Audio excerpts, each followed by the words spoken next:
Hi everyone, this is English 3's instructional video for week 21.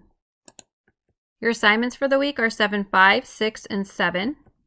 The learning target this week is I can identify types of figurative language and use them in sentences correctly.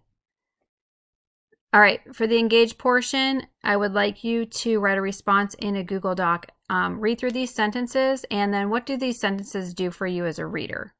The old man took the handful of dust and sifted it through his fingers. The starry night sky looked so beautiful that it begged him to linger, but he reluctantly left for home. The fragrance of spring flowers made her joyful. The sound of a drum in the distance attracted him. And that's from literarydevices.net. So what do those sentences do for you? What do they help you do? So please take a moment to complete your response. Okay, so I don't know what you wrote down for your response, but maybe you wrote down it helps to paint a picture in your mind, and that is imagery. And we are working with figurative language, and imagery is part of that. All right, so for the explore portion, I have a PDF I'd like you to read about different types of figurative language.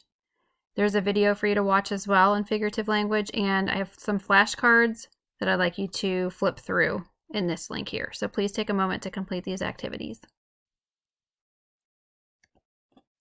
All right, for the explain portion, in your Google Doc that you started earlier, define and give examples for 3 types of figurative language, so 3 of your choice. So please take a moment to complete.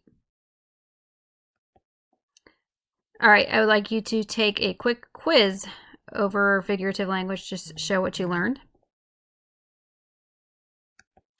And then for the elaborate portion, in your Google Doc, write a paragraph using at least 3 types of figurative language. Be sure to identify them in parentheses.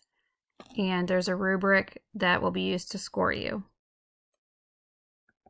And then finally, for the express portion, now that you've learned more about figurative language, how do you feel about your progress? Please choose one of these statements and place it in your Google Doc. And then for your reflection, I would like you to answer the following question. What concept or concepts did you struggle with the most in this unit? All right, I hope you have a wonderful week, and please let me know if you have any questions or concerns with anything. All right, thanks a lot.